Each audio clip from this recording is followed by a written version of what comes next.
C'est un site sur lequel je vais régulièrement. Cette baie du Mont-Saint-Michel en photo aérienne, elle est splendide parce qu'on s'aperçoit qu'il y a des cultures et qu'on voit que les paysages ici sont très variés en fonction de quelque chose.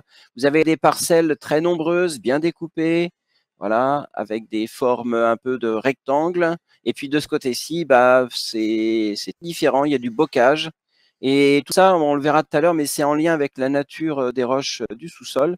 Là, vous avez un trait rectiligne, donc l'homme est intervenu, hein, c'est ce qu'on appelle une digue, et on s'aperçoit que le Mont Saint-Michel, ici, eh bien, il est positionné dans une zone qui est entourée par des sédiments. Le voilà en photo aérienne, et ici, j'ai mis une petite coupe topographique. On les obtient sur Géoportail, et on s'aperçoit que bah voilà, le Mont Saint-Michel, c'est une butte au milieu d'une vasière, hein, ça s'appelle la Slick, hein.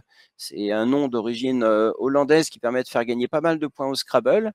Et puis, ça culmine à 80 mètres d'altitude.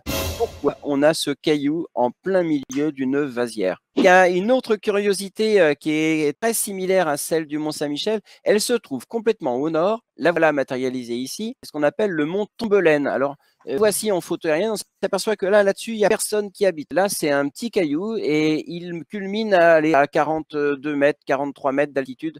Et le même problème, que fait ce caillou en plein milieu d'une vasière? Je vous en montre un troisième. Alors le troisième, il est pas dans le 50, il est dans le 35.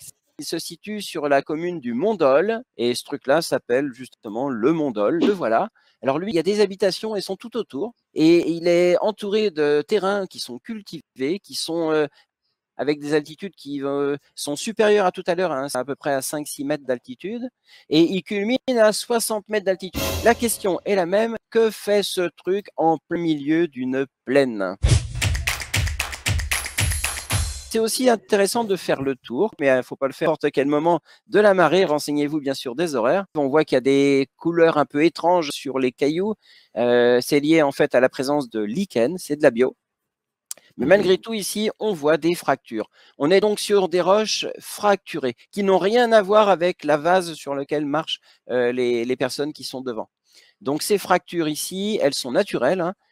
On appelle ça des diaclases, et ça veut dire cassées à travers, et elles sont relativement nombreuses. Sur la photo, on voit très nettement qu'il y a plusieurs minéraux. Alors il y en a des blancs, il y en a des gris, et il y en a qui sont avec des reflets argentés un petit peu. La roche est plutôt de teinte claire, mais ce que vous avez dans vous, c'est une roche avec une texture grenue. Et ça, c'est typique des roches plutoniques, hein. C'est une roche magmatique plutonique. Typiquement, c'est ce qu'on appelle un leucogranite, hein, c'est-à-dire un granit clair. Donc là, on voit le Mont Saint-Michel et en arrière-plan, le Mont Tomblaine. Vous pouvez vous balader, hein, mais il faut venir avec un guide, hein, il ne faut pas prendre de risques, hein. Chaque année, il y a des gens qui se font prendre par la marée, hein. Ce caillou, en fait, je n'ai pas de roche de ce truc-là. Ah bah pourquoi j'en ai pas? Parce que j'y suis jamais allé. Par contre, j'ai des roches, le Mont Dol, et voici des photos aériennes de ce Mont Dol, et on s'aperçoit encore une fois que c'est une sorte de massif comme ça, en plein milieu d'une plaine. Et là, en premier plan, on voit des roches. Alors là, elles sont recouvertes de lichen aussi, hein, qui nous empêchent de voir. On voit que c'est assez émoussé, que c'est fracturé, et voilà la roche découpée. C'est quasiment la même roche que tout à l'heure. On voit le blanc, les feldspaths, on voit le gris, les quartz, et on voit des minéraux, alors là, qui sont comme la roche est découpée, ça fait des bâtons, hein, mais c'est de la muscovite. En fait, c'est encore une fois un leucogranite. Alors, il y a une autre roche que j'ai trouvée justement au Mont-Dol, elle est noire, elle n'a rien à voir avec la précédente, et quand on la découpe, en dehors de la patine là, qui est à l'extérieur, qui donne une autre couleur, liée à l'oxydation, eh bien, cette roche-là, c'est une dolérite. Ce sont des roches philoniennes issues d'un magma plutôt basaltique. Donc, ces dolérites, on peut aussi les retrouver dans les murs. Et enfin, quand on va au Mont-Dol, on a un troisième type de roche qui est visible sur certains affleurements. Là, il s'agit d'une carrière.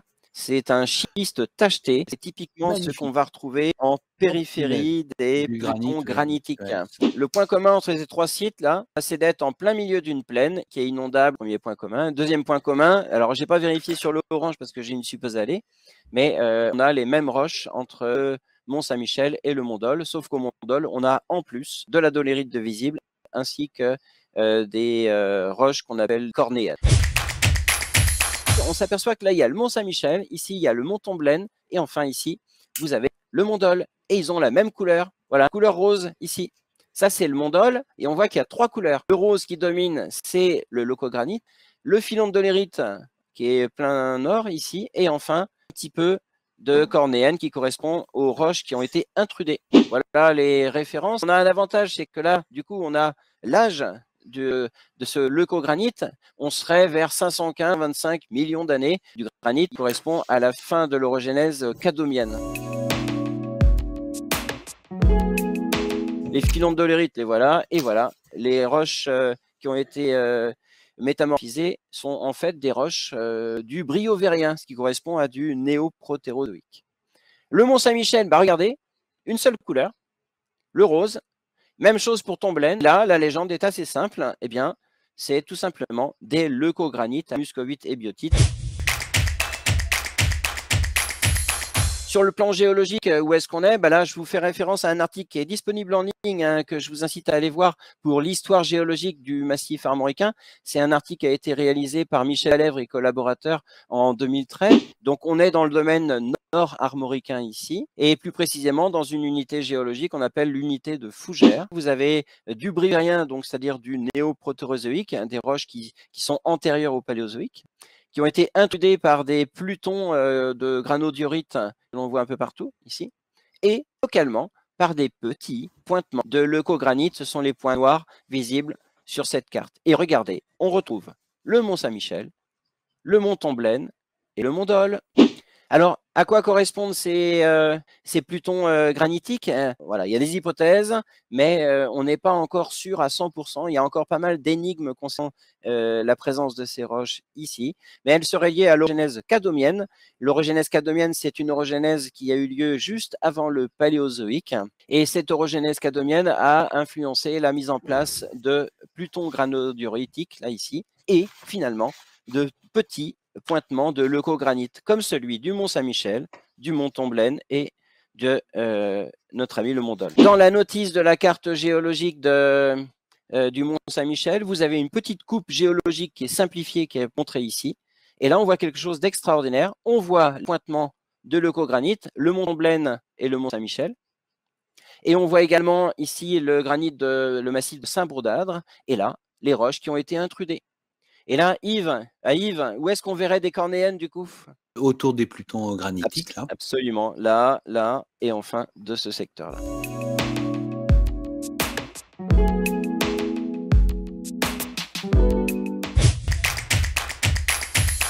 Mais alors moi, la question, excuse-moi de t'interrompre, la question c'est de dire, il y a eu une érosion différentielle dans tout cela pour qu'il y ait des monts qui aient cette petite altitude, mais c'est peut-être là où tu voulais en venir.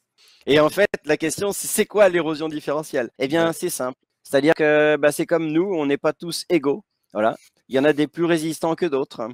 Et c'est pareil pour les roches. Il y a des roches qui vont résister plus longtemps et mieux que d'autres. Quand nous sommes allés à Fougères, nous avons vu ces cornéennes, et les cornéennes sont des roches très dures. Absolument. Et je me dis, c'est ça là où je suis étonné, c'est que le granit me paraissait plus altérable que les cornéennes qui étaient à côté. Alors, c'est vrai pour les granodiorites, mais pour ce leucogranite, il est beaucoup plus résistant que l'autre roche. Ouais.